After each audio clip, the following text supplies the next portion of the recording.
Clap your hands and stomp your feet. You're listening to the Clap Your Hands podcast, hosted by Eliot Shorr-Parks and Kyle Neubeck. Here they go. We're rolling with it. We have not recorded in close to a week, so we have a lot to get into, which is ironic because the Sixers have done absolutely nothing. So a lot to get into about nothing. Let's start with, you broke the story last week. Shout out to you, not ESPN, not anybody else. You broke the story last week that the Sixers would not be extending Tyrese Maxey. And I think that's a good place to start because at this point right now, it kind of feels like everything in the NBA is tied to Dame. And when it comes to the Sixers, that means everything is tied to Maxey. So I'm sure everybody listening has read the story. But for those that did not, you should go check it out on Philly Voice. But essentially the story was they're not going to extend him this offseason. And then obviously next offseason would be the time where they would presumably do it. So I guess my question for you is just what do you make of that? And do you think they're basically just not extending Maxey because they want to trade him? No, I would say no to that. You have to find the truth between the two extremes, right? So their position, as it is relayed to me, is that they're not going to extend Tyrese because they want to keep future flexibility.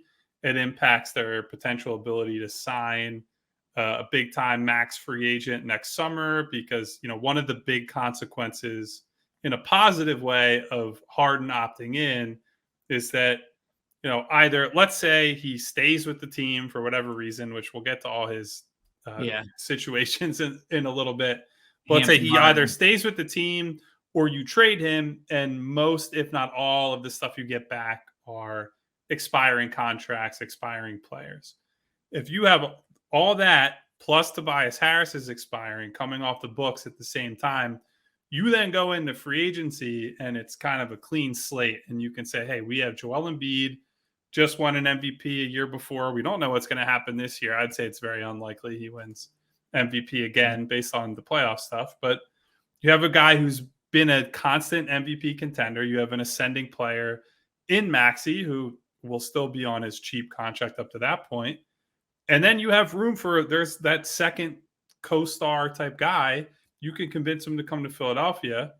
You have all kinds of money to throw at them in an environment where I think people are going to be more careful about how they spend their money. And so maybe you're able to just say, because we're offering max dollars, that could be enough. Now, the flip side of it is, yes, of course, if you don't sign Tyrese now, whoever you're sending him to, they then get to make the decision with regards to his extension and how much or they're willing or able to pay him and things like that. So that offers a future team flexibility as well, just in a different way. And so I do think part of the reason, if you're comparing the Dame Lillard trade packages right now, that the Sixers might arguably have a better one is simply because Tyler Hero is already on that expensive extension that he signed after being a first-round pick. And not right. But I'm saying they're at least comparable players in a lot of ways, like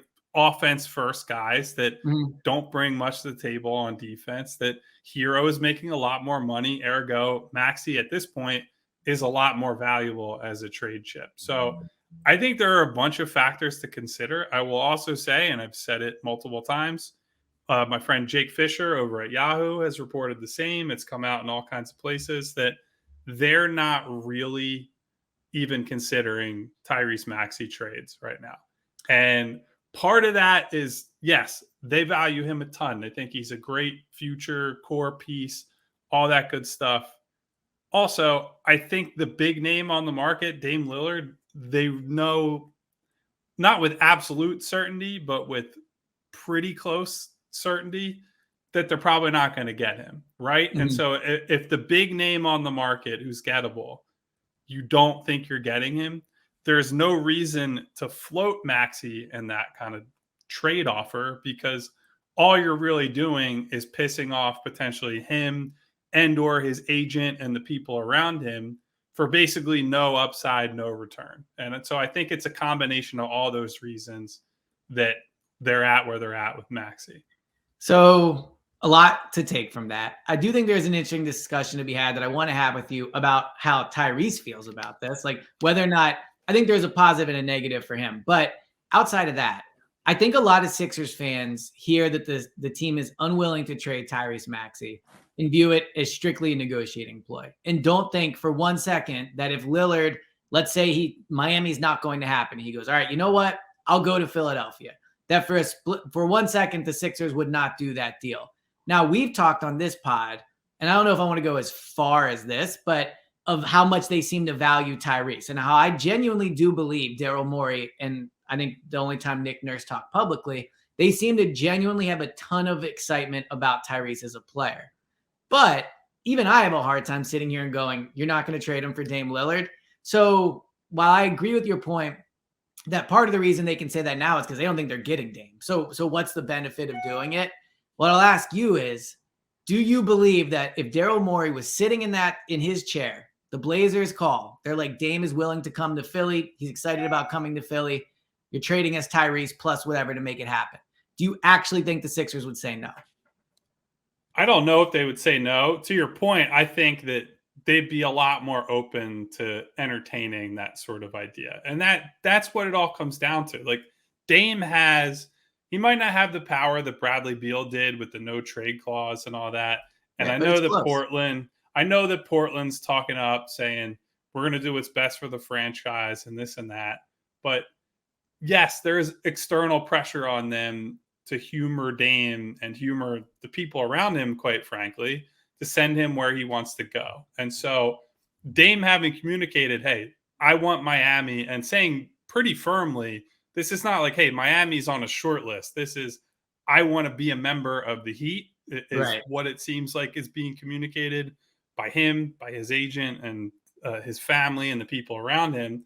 So when that's the case, of course, like the Sixers and any other team that has a good offer, but maybe not the best offer, they're not going to walk to the table and be like, hey, I'm putting this really great young player, young character guy with lots of upside on the table for this guy. They're just not going to do it because the politics of that decision are just not worth it. I think we've seen what can happen with Tyrese's agent specifically if they're upset by the way they've been handled. And look, not being given the extension and then your name gets floated into trade talks. I think the Sixers at least have credibility with Maxey and with Rich Paul right now where they can say, we're not extending him, but also he's not available. This is not a situation where we're just trying to look out for ourselves and flip him to the highest bidder and so on and so forth. And then you're at the whims of wherever you end up. It's very much about, we want to make this team as good as it can be. Like, that's the message to Rich, to Tyrese, to his parents and everybody that's around him. So I think so far they've managed it well. And to your point, yes, I do think it's a different conversation if Dame Lillard wakes up tomorrow and expands the list and says, hey, Philadelphia would be on my list of, 3 teams or 5 teams or whatever it end up being. But that's not the world we live in. And so the Sixers are taking the position, we're not moving Tyrese Maxey until or unless there is a real superstar opportunity. And I don't think that's coming. So one thing I've been kind of debating back and forth is, if let's just live in the hypothetical world where Dame says he'll come to Philly or it's on the short list, whatever, where the Maxey thing could happen. Should the Sixers do it? I was on WIP today for a full 4 hours talking about it. And what's surprising to me is a lot of Sixers fans would not. I think the poll ended up like 55% would do it, but I mean, 45% is not a small portion of the fan base. Where I fall on it is, while I think at the end of the day, if I'm Daryl Morey and I'm in that chair, you do the trade. Like, Dame Lillard, he averaged 32 points last year. He shot a high percentage on 11 threes. Like, you just do it. And I also think, to go back to what Doc Rivers said in his interview with Bill Simmons, like, Dame is the perfect point guard to pair with Embiid, in my opinion. If you had to put a list of what that point guard would look like, it is Dame. But I would be lying if I didn't say there's part of me that wouldn't want to do it. I do believe in Maxey taking a big leap. If you look at his numbers early in his career compared to other great players, they match up very favorably. He does the one thing that's the most important thing, arguably, in the NBA right now, which is shoot at a high percentage. I value continuity. I think if you look at the teams that have been good over these past few years that have won the title, they've been together a long time. There's not a lot of teams that were thrown together and went on to either make the finals or to win the finals. So while I would probably still do it because I wouldn't be brave enough to say no to Lillard, man, there's a part of me that wouldn't want to and that would understand not doing it. Where would you fall on the Dame thing? My position would be that if you're just getting Dame, and I know it's Dame Lillard, he's awesome, future Hall of Famer, all that. But if you're only getting him and you're trading both James Harden and Tyrese Maxey, you cannot do that deal. That just straight up cannot do that deal. I think if you're getting Dame and then you're also, so essentially how that would work is, let's say you're trading James to the Clippers and then you reroute a couple of the guys that they would be trading out in LA to Portland, along with Maxey, picks, whatever, to Portland, and then you just get Dame. To me, you don't have a team or the ability to create the team that can actually do something that matters, right? Like, I don't think you're significantly improving your title odds there, because having Dame and Joel Embiid is an incredible starting point, but I don't think you're even getting to the point where you can have a real team until another season down the line, because you essentially have no assets left. All your picks at that point are depleted in service of making this Dame Lillard trade. And you don't, like, you've already lost a few critical depth pieces from last season, and you sat out the beginning of free agency as you're trying to figure this out. So if we're talking about a situation where it's, hey, you trade for Dame, Harden goes to LA, and then you take what you're getting from LA and you bring the players back with him. So let's say you get a Norm Powell, maybe a Marcus Morris or a Terrence Mann, whoever it is. I think that's pretty unlikely given what they have to give up themselves to go and get Dame Lillard. But that's a little bit more appealing to me, right? You at least have, all right, we have some veterans.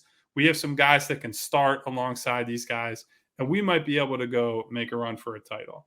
I don't think that that's possible. I don't think that's the type of trade that would be on the table. So to me, I wouldn't be in the business of making this trade, but we'll see. We have no idea what the eventual return is going to be for Harden or Lillard, or even if Harden is going to get traded in the first place. So we'll have to clear that hurdle first. Thanks for watching. If you enjoyed this video, please don't forget to hit that subscribe button right here. You'll get all the videos in a playlist, and make sure you leave a comment in the section below to let us know what you think. And don't forget to follow us on social media to stay up to date. All our latest updates, new episodes, new podcasts. Links are in the description. Thanks again for watching, and we'll see you in the next video.